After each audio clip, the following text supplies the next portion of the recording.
It's Christine Wilson and Saphira Galoob, and you'll thank us later. Tune in every week and hang out with us because we're a lot of fun.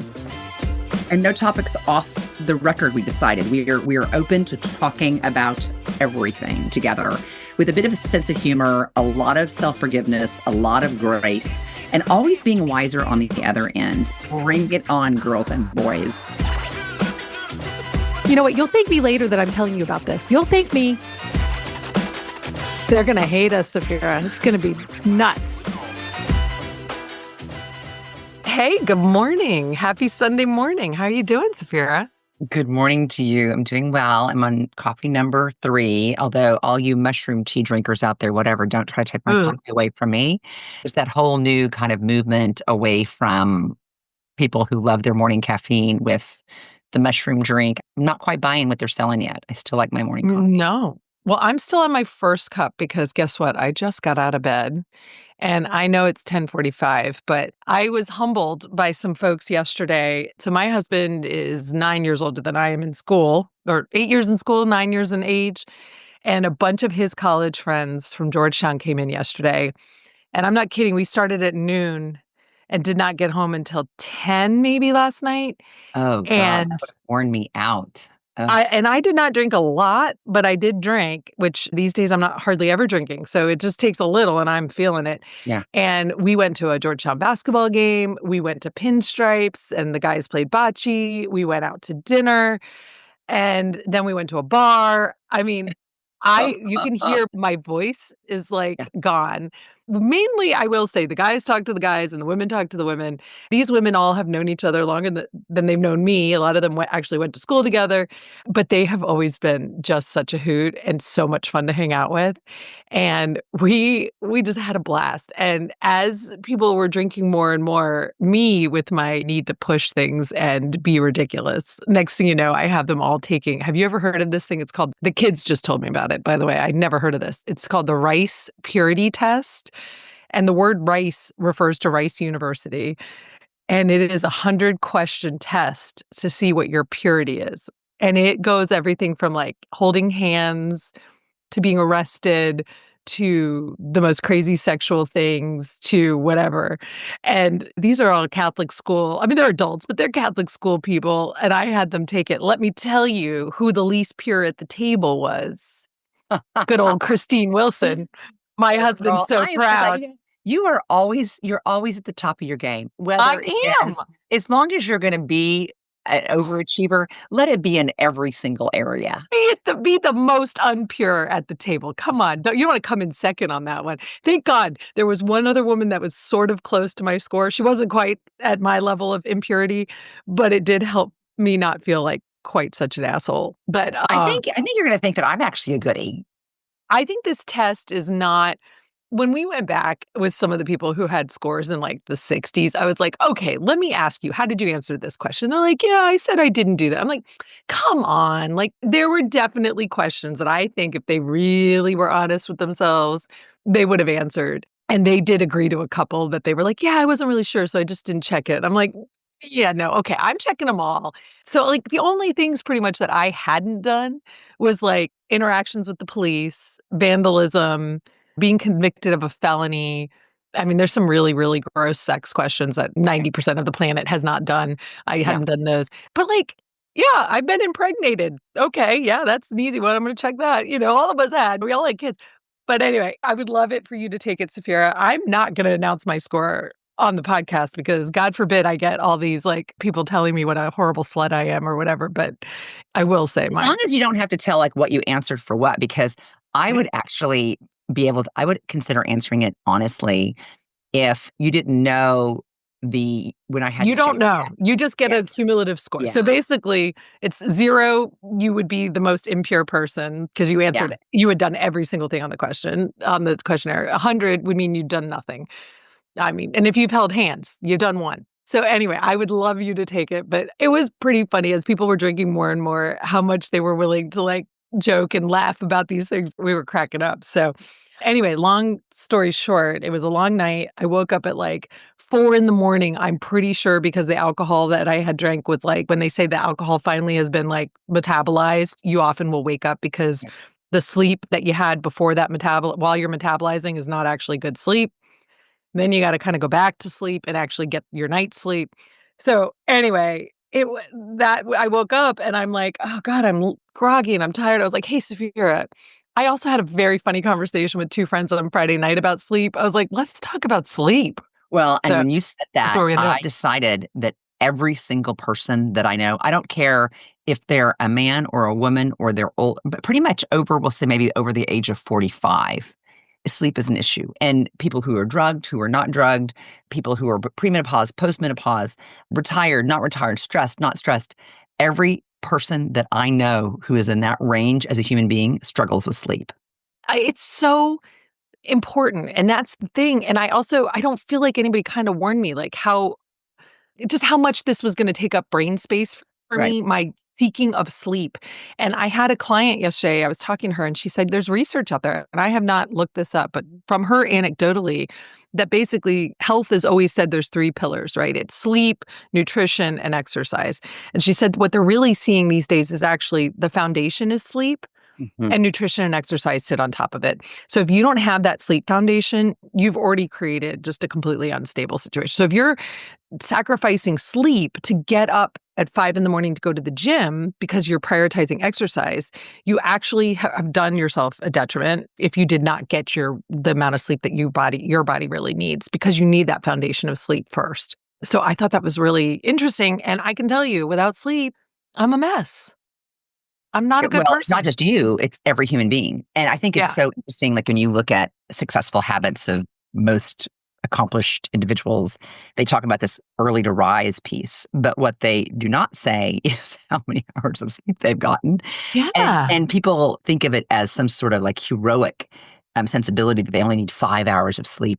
I'm actually really relieved to hear the science behind this because I completely reject all of that. If I am up and I am rested, I will go work out. But I will prioritize sleep above all things. Actually been known to, and people have known me a long time, just to stop in the middle of the day and go lay down and take a nap. Mhm. And so people say, oh no, I couldn't do that. That I'd be missing out on things and be like, I just could care less. Because when fatigue hits me, it's not a light hit. It is a big sucker punch. And literally, I have to close my eyes for 30 or 45 minutes in the middle of the day, many, many days. You can put this in your new nap plan. So if you sleep for 20 to 30 minutes, that's your body's restorative sleep and your nap. If Yeah. you go past 30 minutes, you actually need to go to 90. So if It's you either 30 or 90. I'd say 30 is 90 is the fine. full Yeah. sleep cycle. So if you wake up between the 30 and the 90, you interrupt the part that it'll make you feel groggy and out of sorts. I feel like I'm in pretty good stead because I will go to sleep. And even if I set my alarm, because sometimes, if I have something to do, I'll need to set it just to make sure. But I Yeah. almost always wake up on 30 minutes on the dot, between 20 and 30 minutes on the dot. So I think my And body that's the best. knows. Yeah, my body knows to do it. And it's usually around 3 o'clock. The other kind of interesting thing is, I'm an intermittent faster most Mhm. days. And so by the time I eat, I am just famished. Like, don't put your hand in front of my mouth because I'm coming at it. And so I'll do usually my lunch, my midday lunch in the 1 to 2 range. And then about 30 minutes after that, like I'm like ready just to lay down and shut my eyes. But I actually, after that, I wake up. I don't have caffeine after that. I used to have caffeine after that. Now I don't. Oh, yeah. And I'm ready to rock and roll. I'll do a few more hours of work, but then I feel great. And then that evening, that does not interrupt my sleep in the evening. I think it's just that great Spanish influence on you. You learned how to take a siesta. I think you may be right. Yeah, and I think I'm trying to bring that into US work culture. I know, we've Late gotta lunches and try. afternoon naps for everyone. I'm gonna tell my staff, everybody has to log off now for 30 minutes, go take a little rest. I don't care what you do, but close your eyes. No phones, no computers. The concept of a siesta came about naturally by people doing what their bodies felt they needed to do, and it definitely makes a lot of sense biologically that we evolved to doing that when it made sense. So, yeah, we've stripped it now because of the need to be such hard workers and to accomplish so much. And yeah, I worked with this CEO who was very successful, was a billionaire, and he bragged all the time about 5 hours of sleep. Every other chump that he'd pass by was sleeping while he was working. And I thought, yeah, you are really missing out. Like, you have no idea how much smarter you might be with that, your brain restoring and flushing toxins and doing all the things it should have been doing. You might even have kicked their asses more if you just had gotten some sleep. Well, and forget about just like the whole ability for your body to restore on a cellular level. At the basis, we are all only human. And Yeah, that means that none of us are going to live forever. So the question, what kind of quality existence do we want? And if your body feels better, I don't care what anybody says, that is a lean in towards happiness. Higher that is. when you feel like shit, it is hard to feel it's when your body feels like shit, it is hard to feel happy. Period. By the way, I love your nail polish color. I just noticed Oh, it. thank you. Very I'm pretty. in on the cat eye. This is my Yeah, little cat eye. I got them too. Well, Yeah. you're the one who inspired me, Aren't Christine. they fun? Yeah. Mine are too pink, but I did it for Valentine's Day, Yeah, so you they're totally ridiculous. got me. And now I'm doing all this fun antique gold stuff because it's just a fun Ooh. little, I don't know. I kind of get into these modes and then I just do it all the time. I Uh, love it. Well, I had okay, so but before I did my ADHD derailing track there. So I mean, people are so sick of me. They must think I'm a paid promoter of the Aura Ring, but I got the Aura Ring mainly because I really wanted to track cycle, sleep, all that stuff. And I knew my sleep was so messed up and I was on the progesterone. I take gabapentin for restless leg syndrome. I'm doing magnesium. I'm like, at this point, like, what else can I do? I'm afraid to even add melatonin because for goodness sakes, I'm like taking all these things. And I figured it out, Saphira. I figured out the whole problem. I got away from not, and it's not my husband that's the problem, but I got away from my bed and my puppy because we allow dogs in our bed. I went to the guest room and my sleep is fantastic. uh, I am getting 90s, 86 sleep scores on my Aura Ring. And just to give you perspective, on Wednesday night, I was like, I miss my dogs and my husband, and I slept in there. I got a 68 score. I had 1 minute of deep sleep. When I'm in the guest room, I'm getting about an hour to an hour and 10 minutes of deep sleep, which is so important. yeah. And I said to my husband, I am so sorry because you're not the disturbance. Like, he sleeps very quietly and soundly. He has a CPAP now. I mean, I listened to him snore for 20 years, but now he's silent. And I was like, the dog's moving, the jingle of the collar, Oh, the yeah. up and down. There's times where that CPAP comes like a little loose and you hear the air whooshing through. But the other thing is, I've noticed that in the guest bedroom, I don't think the kids quite know where to find me anymore. And so they're not coming in at midnight and going, I'm in by curfew and waking me up. I have my phone on Do Not Disturb, but of course it rings if the kids call because I'm worried. I don't want them to. And I've just asked them, I've said, let's have a conversation before you go out. If you need the curfew extended to a later time, let's discuss it ahead of time. And if you come in by then, don't call me. Don't wake me up. Unless you're dead, don't call me. Dead or injured. Just please. I am desperate for sleep. And yes, I want to be a good mother and know my children are home safe, but I cannot, if they're insisting on midnight curfews, I cannot stay up till midnight every night waiting for them. I just can't. I know there's parents out there that cannot go to sleep until their children are home safe. And I want to be that parent, but I will combust if I stay up that late every night they're out. I can't do it. Here's my reality on it. If for whatever reason you got up and they weren't home, that would be the end of all privileges. So if they know Right. that at any given moment you were allowed to assess their compliance and the consequences for not being compliant are severe. For me, it's taking Yeah. my car away from him. He would be like, he'd rather me take his car away from me than restrict him from seeing his girlfriend. Like rather not to have Yeah. his car taken away. Like Yeah. that's the most important thing. But I agree with you. And I think what you've just described is this prioritization of the boundaries that you needed to impose in order to assure that you are taking care of yourself. Yeah. And sleep is that moment, but look how many battlefronts you Yes. had to mount in order to do the most fundamental thing. In this world in which mothers are like the ultimate martyr. Yeah. And, Right. oh, I just can't. Oh, my child needs me. Oh, my husband needs me. I'm like, listen, your husband and your children or your partner and your children, they will either get it or they won't, but it won't be because you're the center of all attention. Get some sleep and stop complaining. Yeah. And also be a human that can interact with them the next day instead of just being, I mean, I will wake up so angry and so crabby and so tired and resentful.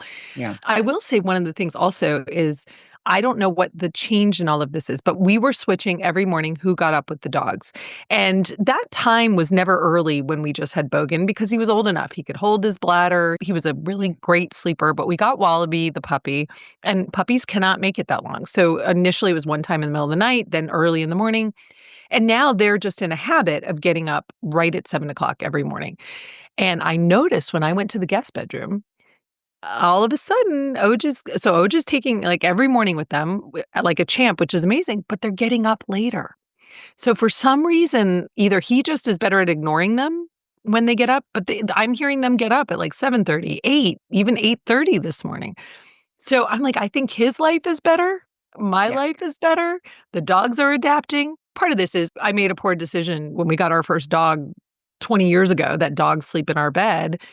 And that was maybe not a great decision, but I did. And I've always done it. And it's always been part of my life. And I'm now seeing that maybe I've given up 20 years of sleep for that. That was maybe dumb. But for the most part, I don't think the dogs were super disruptive. I think Wallaby eventually will settle down when he's not a puppy. But anyway, I do think for people that have dogs in their bed, it is something, or if you're getting a puppy, it is something to seriously think about, that having them in their crate and then maybe eventually into a dog bed as they get older is a good thing. I love having a dog. I love my dogs so much. I love cuddling with them, but not to the sacrifice of my sanity. Yeah, you're a better human being than me. That right there would be a bridge too far for me because we don't have doggies in our life. Well, the best part is, Saphira, like when they go on the dog bus and we'll get a text from David, the dog man, and he'll say, both your dogs rolled in shit today and I've washed them off, but I don't know how great of a job I've done. And then later that night they get into bed. I'm like, oh my God, we haven't bathed them. They rolled in shit and they're in my bed. See, I'm Christine, like, oh, again, you are all, yeah, yeah. yeah. So that's not a this is better one less person. thing I have to deal with. I do have to deal with. That's a dumb Um, person, but yeah, it is what it is. Well, So I'll say, like, yeah. okay, I think the other thing about sleep that I think I've realized is that my husband has his really specific things that he needs. And I have realized that I have this kind of routine based on my rhythm that is so precise and specific. And my sleep situation involves, I have basically two different kind of orientations for my sleep. My first sleep, which I actually go to sleep very, very easily, and I go to sleep very, very early. Like So when I lay jealous. down, I am, yeah, but and that is, I'm a side sleeper with Mhm. one pillow underneath my head and one between my knees. Yep. But then in the middle of the night when I get up and I go to the bathroom and I have drink my water, whatever, I get back and that has to be the most perfect environment of a restorative. I have to have a pillow, a specific type of pillow underneath my knees. Then I have to have like a pillow under each arm, almost like I'm in like a little armchair. Then I have to have a pillow behind my head, but not any one that goes underneath my neck. And then I have to have two layers of my eye patch, one to kind of cover the eyes and the other to create some weight. And then, friends, I have to have a special blanket that goes over my chest and I tuck it in to my shoulders to make a little bit of, you know how you do like a baby, how you, Yeah, like you're swaddled. like I have to swaddle myself and I have to lay my hands on my stomach. And then I have to put this exact program that I listen to. I don't watch it, but I listen to it, but I've seen it, I've heard it so many times. And that's what puts me to sleep for part two. And it is And you sleep on your back. and I sleep on my back, and that's from about 4 a.m. till about 8:30, and that's my deepest sleep. But if I do not do that, it does not happen. But when I do that, it happens without fail. That's amazing. And so when you're playing the program, does it bother Gio? Does it wake him up? No, because so Gio has like ringing in his ear like all the time. So he actually has to Oh, sleep with an earphone in and yeah. another program, not my program. Yeah. And he also gets up in the middle of the night too, and has to drink water and all that. And sometimes you get up at the same time, and sometimes you get up at different. Yeah. But my rhythm and my routine, and when I travel, oh my God, like has to be a king bed. I need these pillows. It has to be like this. I haven't decided, but I think I'm going to start traveling with my little swaddle blankie as well. Like Yeah. that's coming. That's coming. Yeah. So this is so funny that you're talking about all these pillows because so Oj and I had some friends over Friday night to play cards and we all hadn't been together in a long time. And so we're catching up. And somehow the conversation of sleep and pillows came up and we were howling by the end at the number of pillows between us that we have all purchased. And the special pillow with the hole in the back, but the thing that does the neck, the one that goes between your knees but straps to your legs so that when you roll over, you don't have to move the body pillow. And how many we've bought and discarded. Like in my guest room, there's a pile of very expensive medical pillows. And then I was like, so my shoulders often hurt in the middle of the night. And we'd switch we bought a new mattress. My husband likes a firm mattress. I like a soft mattress. We found something in between because God forbid we're too cheap to pay for the sleep number. I just cannot bring myself to do it, even though it probably would be the best thing for us. So I bought this thing called the Medcline. And I saw it on TikTok, of course, because I love to shop on TikTok.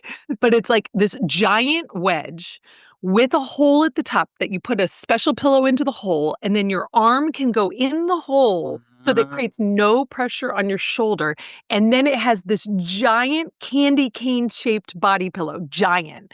And you put your head on the top of that pillow on the wedge and then straddle the longer part between your legs. It's a contraption. It is a full-on sleep contraption. Try to make your bed with this shit. Like your bed's going to look stupid from now on. I have all my special pillows and I'm trying to make my bed look pretty with this Medcline in there. Well, I got it. And when I went to order it, I really debated between the two sizes. And I was like, I'm the height where it said to get the smaller size. And I was like, no, they're wrong. I'm like 1 inch from the bigger size. I'm going to get the bigger size. So I got the bigger size. I get it. I immediately get into bed and realize I'm too short. I can't quite be at the height of where it needs to be to get your shoulder in where it needs. So I messaged them and I'm like, and it's huge and heavy. And I'd thrown the box and I'm like, oh, how am I going to return this thing? So I messaged them right away. I'm like, doesn't work, don't want it, need to return it. And they said, part of the purchase agreement is you have to have it for 30 days because we know everyone feels about it at first and you have to get used to it. But I know the problem really is that I bought the wrong size, not that the pillow's a failure. So I said to Oj, I'm like, look, I have to keep it for 30 days. Do you want to try it for a night or two? See if you like it? He loves it, loves it. And so we're keeping it. And I'm debating if I feel like now that I've moved to the guest bedroom, I'm doing fine because that mattress seems to be a better fit for me. But it is this thing is ridiculous. It costs a freaking fortune. And he's got his CPAP on, and he's all in this special pillow. I mean, he literally looks like he's in the hospital, like in hospice, like hooked up on devices. I mean, it is the least romantic setup you could have. And then he puts I will say, mouth all I guard would in. like to do is have you next to him, and you've seen all those TikTok videos with people with their mouths taped shut and like that hair thing where they like put their hair in those things, those big bonnets, and then they have like that mask on there. I would like to see a picture of the two of you going to sleep like that. That would be hysterical. There was a point at which I had this special mouth thing for my sleep apnea where it held my lower jaw forward. Like I had that thing in. I had carpal tunnel, so I'd wear 2 wrist braces, and I had plantar fasciitis, so I basically wore like ski boots to bed. I'd be like, honey, come to bed. I'm so sexy. Move over. My face greased up with retinol and moisturizer and all that. And I've worn a silk bonnet. I don't always wear it, but I have a silk bonnet. I was taught 20 years ago by Ashley that a silk bonnet's great for your hair. I just was like, I would literally look like the abominable snowman or whatever That coming to is bed like a amazing. freak. Now, I have So yeah. I have a pretty robust skincare routine before I go to bed. Yeah. Like it takes like 30 minutes. And the very last thing I do is this kind of skin pomade. It's basically just takes everything and just locks it in, you know? It's Yeah. not Vaseline, but it's essentially like having Vaseline all over your skin after you've done like 17 whatever treatments or set things in it. It is the truth that if like Gio and if he wants to like have sex with me, I'm like, if you want to have sex, you better do it Before the all of this face happens. Because once this happens, there's no touching me because all I have to do is just lay down and go to sleep. So he can tell, like, if I start doing my serums, that's no time. Whoa. Wait. And if somehow I don't put the serums out, that means it's go time. Go time. Go time. I love it. I have this stuff. It's like called Egyptian magic or something, and it's like a Vaseline that I saw it on. Oh my God, I saw it on TikTok. But What do you need to do when TikTok goes away? What do all those people do? I know. I keep telling people, don't worry about it. It's going to be fine. It's going to be fine. I'll do either my vitamin C or my retinol and my moisturizer and the under eye stuff. And then I put that gook all over it. And I like can feel it. I'm almost like slipping and sliding into bed. Like my face is so like a glazed donut. Yeah, sleep. I mean, I will say that's the biggest thing is you got to separate sex and sleep. They really are. Those are 2 different events. Two They different are activities. two different activities. If you're Right. going to bed for sleep, you are not going to bed for sex. And you really have to think that through because at our age, we're not young and just flying by the seat of our pants Well, I anymore. will say when we were young, those activities were tied together. Of course. And especially before children, like it was Yeah. actually the pre-activity before the sleep activity every night.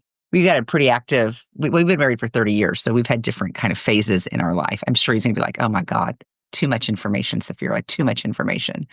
But it's absolutely been a change in the evolution of our marital cycle. I mean, remember back when you'd get into bed and you'd be like spooning and snuggling, and then whatever could happen from that would happen?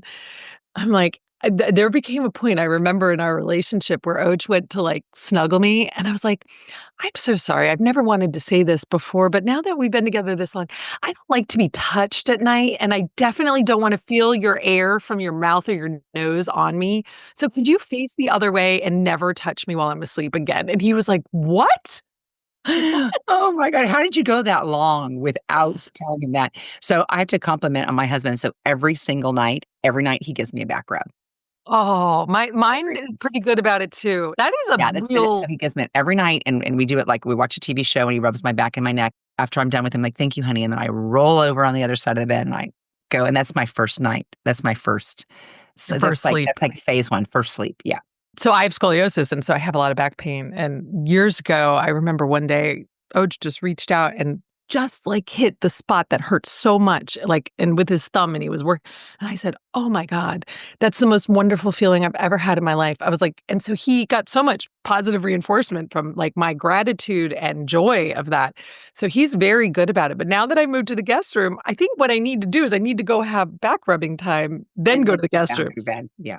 We have moved, our chronotypes have moved. We used to, like, always go to bed at the same time. We were kind of in lockstep with that. And now that our kids are older and we both work from home, so we don't really have to, like, set an alarm and jump out of bed and commute. I go to bed earlier than he does. And so that's only been in the last couple years where we're not going to bed at the same time. It's not quite the same routine, which I miss it. It's a nice time to be together and Yeah. reflect on the day and have those conversations. So maybe I need beg him to watch one less World War II documentary at night and come be with me in bed for a little while.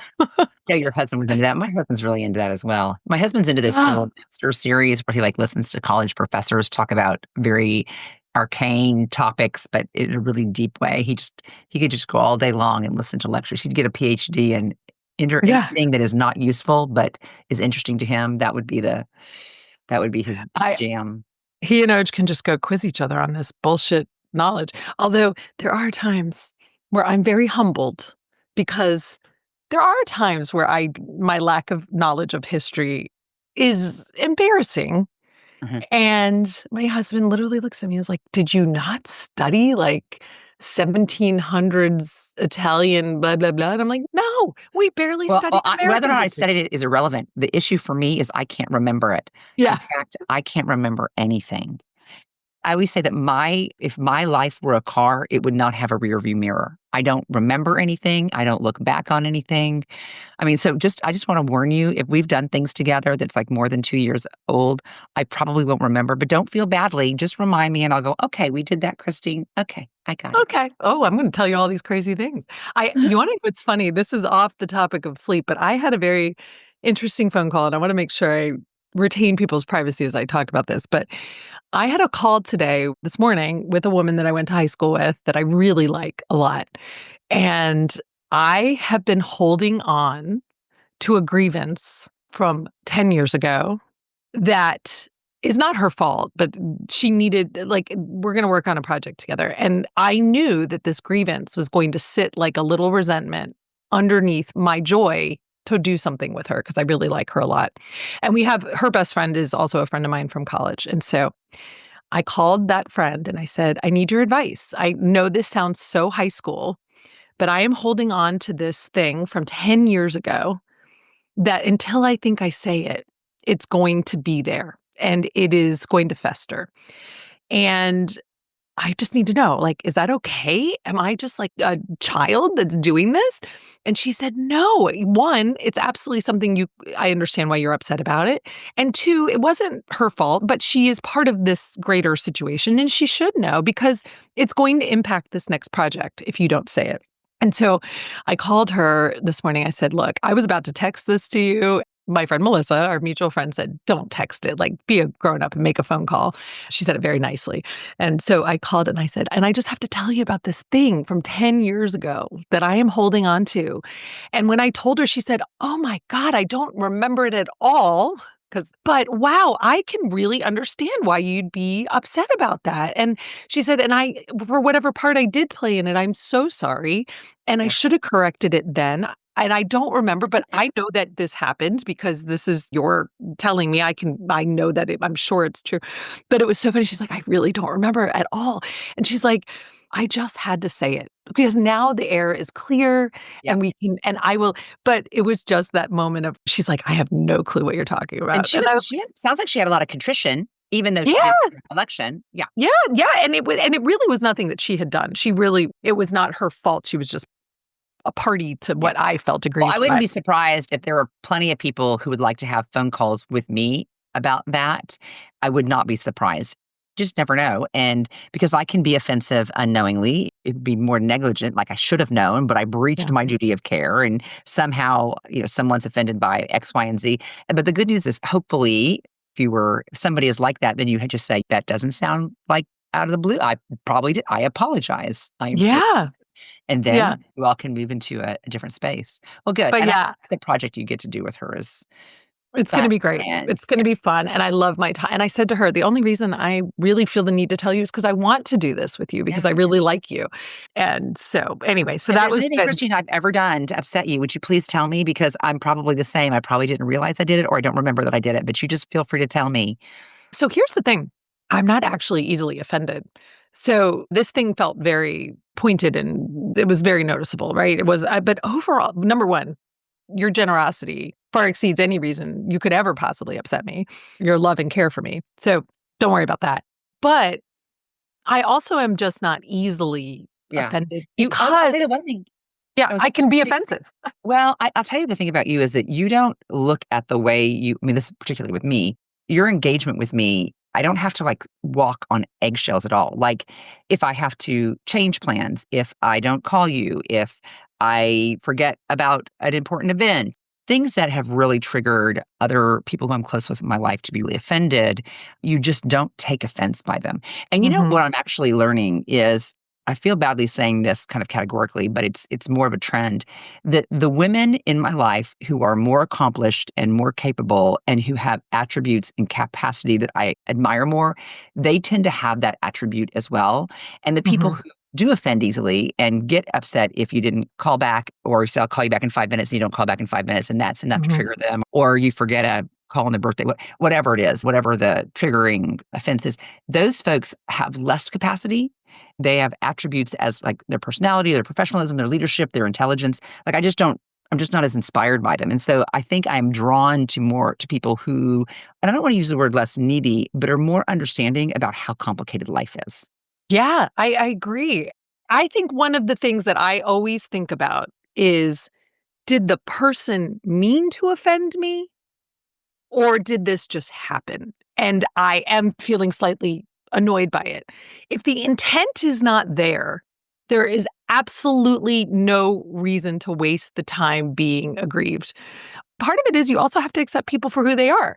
Busy people, me included, oh, all of a sudden all the dings on my computer are going, even though I have it all turned off. But busy people will drop balls. It will happen. And I am one of those people and I will drop balls. I also have like an object permanence thing, right? So I tend to like the people that I see more and are more in my presence are more top of mind. And it doesn't mean that I don't love and care about the people that are less in my object permanence place. It's just that that's the way my brain works. So I would hope people would give me the grace of Right. not being offended by my lapse at times because of just the way my brain is and how it works. I always think through intent. Intense. That is a very both mature, but also mature is the first word that comes to mind. But the other is like it's a really attractive attribute that you Mm. possess so fundamentally, because not Well, everybody thank you. does it. So Well, thank you. And I think it came with maturity because I think I could over time as younger, be quick to be annoyed about stupid shit that just wasn't worth it. You can hear in my voice that I did a lot of talking yesterday, probably did not get enough sleep last night.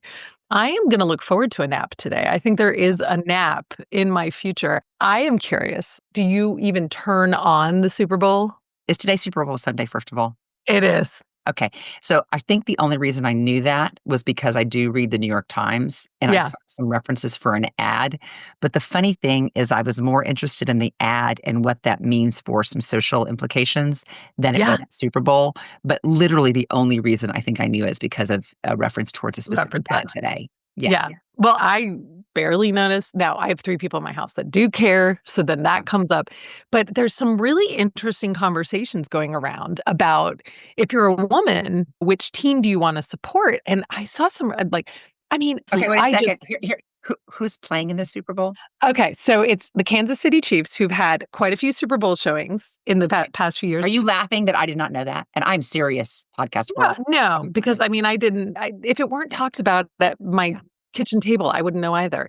But, okay, so the Kansas City Chiefs have gorgeous Travis Kelce and then the Oh, yeah. Taylor Swift Right. conversation. So, I love her. I don't wanna hate on her. I think she's such a great, strong role model for women. Obviously, this is not her team, this is her boyfriend's team, but it's really fun. It's a fun connection to the team. But I just saw this post on, TikTok. Oh my god. I'm such a loser. How Anyway, many times has Christine referenced TikTok in any podcast? I'm like, my world will end if TikTok goes away. But it was all about all these really strong things about the Eagles in supporting women. And I was like, oh my gosh, this is really cool. And I've always just thought of the Eagles, they're Philadelphia Eagles. I've always thought of them as kind of the evil empire. Philadelphia fans are nuts. They're total lunatics. Like they have a jail in their stadium because they act like crazy people. I've been to like 4 NFL games in my life. One was an Eagles Commanders game, and the fans were crazy. I was like, ugh, just this team is terrible. But then I saw that TikTok and I was like, oh, I don't know. This is kind of interesting. So I don't care about the football, but I kind of care about the allegiance based on the political messaging that this huge cultural piece of the United States has, right? So it's more than a sport in the United States. There's politics, Saphira, literally because Donald Trump is going to the game, they Oh, took he is. he's Oh going my to the god. game, they Who's he rooting took for? I don't fucking care, but I don't know. But Okay. they had at the end of the end zones, they had the words "end racism" it's just part of the painting of they took it off. They took it off because Donald Trump will be at the game. How fucked up is that? So that alone almost makes me wanna just say, "Fuck the NFL." I'm actually really surprised that NFL did that. I mean, I saw a reference that they are not ending their diversity inclusion program, but I'm surprised that they even made that gesture. Like they can't stand up for themselves. Like, I'm not totally surprised. I'll be honest, I don't know a ton about it, but I did watch the documentary about Colin Kaepernick. He's the one that infamously took the of knee course, during the yeah, national that I anthem. do know about. Yeah, so I'm not that out of it. The NFL really turned their back on him. They really did. I think when you look back in history, you will say that was a strong, incredible, courageous thing that he did, and he gave up his career for it to do the right fucking thing. And he was right. And he was making a stand that could be seen, whether you feel it was disrespectful to our country or not. He had a very poignant and true reason behind it. Well, And the and fact how that the many? NFL turned on him. Well, and the fact that we have so many abhorrent things happening to humanity right now, and we don't really have mechanisms for people to show leadership in that way. And so you kind of the pedestal you've given, the opportunity you've given. I don't know if I'm curious to see. I'll watch the documentary if that was a premeditated moment or if that was like a moment at that moment. You know what I mean? Like I'm curious to see where his mindset was. I actually think it was thoughtful and planned. And Either's fine with me, by the way. I was just yeah. curious to see kind of where I don't know in my world, like if there is something that I don't really know how I'm going to handle it, and then it comes upon me, and then I make this decision that is just so clear to me, and then I just do it. I've never had that experience. There are certain issues and certain moments where I would kind of decide like I'll just throw it all away because this is so important to who I am as a human being. Yeah. I think there's a couple different. I think there's a documentary, and then there's actually one that is like a reenactment, biographical type of his life, which I found really interesting. We have friends that have a Super Bowl party every year. It's not a big party, and it's not an intense, like, people are not like crazy lunatics about watching the game. I like watching the commercials. Working in marketing, it's interesting, but it's not that interesting to me. And now that I have a kid who plays football, there is a little bit of trying to understand the game better and be a good, Oh, let me be clear. support. Everybody out there, I actually understand football very well. I am from Oklahoma, and I know all the rules, and I know all the plays. I don't know who the people are, but I understand the game. I actually used to be the photographer for yearbook for football. I absolutely, in You fact, know. I know Oh. football. Yeah, I just am not. It doesn't appeal to me. I actually would much prefer to watch rugby. And right now is Six Nations, which, if anybody is a rugby fan, Six Nations is super fun to watch. It's so great. There's a game on right now. Which was like, are you really not watching the game right now? I was like, I can watch it later. We root as a family for Ireland, and it's super fun. And my kids play rugby, so that I have put the hours in. Football's new to us as having a kid play it, and I just don't really care. I find it slow, kind of boring. I could be there for the food, the crowd, and the people and all that stuff, but the rest of it, the game does not interest me. Basketball's fascinating and fun to watch to me. Rugby is fast and fun to watch. But football, sorry, America. I think you picked the wrong sport to make your main sport, but whatever. What do I know? What do I know? You folks, a few dollars who may disagree with us, Christy. Yeah, whatever. They can take their billions. I don't know. I am hoping that you have a wonderful night's sleep tonight. Back to the grind tomorrow. Sleep one and sleep two for me, folks. I actually would love to see you with the Aura Ring, just to see what your sleep is like in those two different segments and how it breaks out, because it would be really interesting. Although I don't think I could sleep with any jewelry on. I'm afraid it would it'd feel funny on my hand. You wear it on your pointer, which is very interesting because you actually don't notice it much on your pointer. Okay. No, I have no jewelry, no pierced ear. Yeah. You know, the only necklace I wear is the one that you got me. Oh, That's the only one I wear. I love that. My dad gave me this for Christmas. He was my secret Santa, and I had asked for just a simple gold necklace with some sort of beautiful pendant. And I think he actually broke the budget that was required to buy this, but it's a lab-grown diamond. It's so beautiful. I just love it. I wear it every day. My husband gave me your dad gave it to you. The fact that your dad gave it to you is really special. My husband gave me diamond earrings on our wedding day, and I usually wear those. So I don't have them on. I don't like to sleep in them, but yeah, and I feel like those are just really nice. So love chatting with you. What are you going to do the rest of the day if you're not watching the Super Bowl? I'm going to a hot yoga class, and then I've got a bunch of travel coming up, and so I need to kind of put the pieces together, some planes, trains, and automobiles for some travel that I have in the next 3 weeks. So I'm headed to London and Zurich and Sawyer, and then I'm going to Austin for South by Southwest. So just putting all that together as I do all my own travel. So are you speaking at South by? Yep, I'm speaking in Zurich. I'm speaking at South by. Nice. I haven't been to South by since before COVID because we used to go and support a client there, and I love it. It's so much fun. So it's such good food. We worked some crazy nights when we were there. I got no sleep. That was a no sleep situation. So my very best friend from law school, who's also godmother to my son, Lorinda Holloway, lives there. And so I'm going to hang out with her and see her folks. So it's going to be good. It's the one good part of Texas, in my opinion. No offense to the rest of Texas. I love you all.